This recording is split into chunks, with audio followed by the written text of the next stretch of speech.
ಹುಬ್ಬಳ್ಳಿಯಲ್ಲಿ ಈಗ ಹೊಸ ತಂತ್ರದ ವಂಚಕರು ಆಕ್ಟಿವ್ ಆಗಿದ್ದಾರೆ. ಮೈ ಮೇಲೆ ಕಾಕಿ ಬಟ್ಟೆ, ಕೈಯಲ್ಲಿ ಪೆನ್, ಮನೆ ಮನೆಗಳಿಗೆ ತೆರಳುತ್ತಿರೋ ವ್ಯಕ್ತಿ. ಈ ವ್ಯಕ್ತಿಯನ್ನ ಗಿರಾವ್ ಹಾಕಿರೋ ಸ್ಥಳೀಯರು. ಅರೆ, ಅಂಥದ್ದೇನು ನಡೆದಿದೆ ಅಂತ ಯೋಚನೆ ಮಾಡ್ತಾ ಇದ್ದೀರಾ? ಈ ಸ್ಟೋರಿಯ ಫುಲ್ ಡೀಟೇಲ್ಸ್ ಕೊಡ್ತೀವಿ, ಸಂಪೂರ್ಣ ವಿಡಿಯೋ ನೋಡಿ. ಎಸ್, ಕರೆಂಟ್ ಬಿಲ್ ಕಲೆಕ್ಟರ್ ಅಂತ ಹೇಳ್ಕೊಂಡು ಮನೆ ಮನೆಗೆ ಹೋಗಿ ಹಣ ವಸೂಲಿ ಮಾಡ್ತಿದ್ದ ಖದೀಮನನ್ನು ಸಾರ್ವಜನಿಕರು ಹಿಡಿದು ಪೊಲೀಸರಿಗೆ ಒಪ್ಪಿಸಿದ ಘಟನೆ ಹುಬ್ಬಳ್ಳಿಯಲ್ಲಿ ನಡೆದಿದೆ.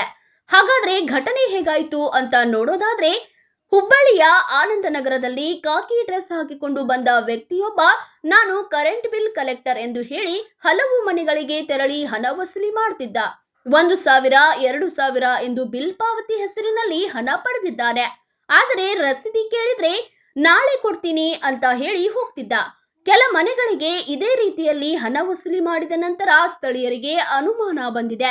ಅವನನ್ನು ಹಿಡಿದು ವಿಚಾರಣೆ ಮಾಡಿದಾಗ ಸ್ಪಷ್ಟ ಉತ್ತರ ಕೊಡಲಾರದೆ ತಡಬಡಿಸಿದ್ದಾನೆ. ತಕ್ಷಣ ಸಾರ್ವಜನಿಕರು ಪೊಲೀಸರಿಗೆ ಮತ್ತು ಹೆಸ್ಕಾಂ ಅಧಿಕಾರಿಗಳಿಗೆ ಮಾಹಿತಿ ನೀಡಿದ್ದಾರೆ. ಸ್ಥಳಕ್ಕೆ ಆಗಮಿಸಿದ ಓಲ್ಡ್ ಹುಬ್ಬಳ್ಳಿ ಪೊಲೀಸ್ ಸ್ಟೇಷನ್ ಪೊಲೀಸರು ಖದೀಮನನ್ನು ವಶಕ್ಕೆ ತೆಗೆದುಕೊಂಡಿದ್ದಾರೆ. ಈತ ಯಾರು? ಹಿಂದೆ ಇದೇ ರೀತಿಯ ಪ್ರಕರಣಗಳಲ್ಲಿ ಭಾಗಿಯಾಗಿದ್ದಾನಾ ಅಥವಾ ಒಬ್ಬನೇ ಕೆಲಸ ಮಾಡ್ತಿದ್ದಾನಾ ಎಂಬ ಬಗ್ಗೆ ಪೊಲೀಸರು ತನಿಖೆ ನಡೆಸುತ್ತಿದ್ದಾರೆ. ಇದರಿಂದಾಗಿ ಈಗ ಸಾರ್ವಜನಿಕರು ಎಚ್ಚೆತ್ತುಕೊಳ್ಳಬೇಕಿದೆ. ಕರೆಂಟ್ ಬಿಲ್ ಪಾವತಿ ಮಾಡುವಾಗ ಅಧಿಕೃತ ರಸೀದಿ ಕಡ್ಡಾಯವಾಗಿ ಪಡೆಯಿರಿ. ಐಡಿ ಕಾರ್ಡ್ ಪರಿಶೀಲನೆ ಮಾಡದೆ ಹಣ ಕೊಡಬೇಡಿ. ಅನುಮಾನಾಸ್ಪದ ವ್ಯಕ್ತಿಗಳ ಬಗ್ಗೆ ತಕ್ಷಣ ಪೊಲೀಸರಿಗೆ ಮಾಹಿತಿ ನೀಡಿ. ಹುಬ್ಬಳ್ಳಿಯಲ್ಲಿ ನಕಲಿ ಬಿಲ್ ಕಲೆಕ್ಟರ್ಗಳ ತಂತ್ರ ಬೆಳಕಿಗೆ ಬಂದಿರುವುದು ಆತಂಕಕಾರಿ ಬೆಳವಣಿಗೆಯಾಗಿದೆ.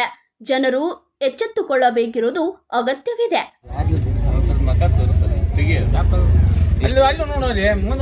ಎಷ್ಟು ಜನ ಇದಾರೆ ನಿಮ್ಗೆ?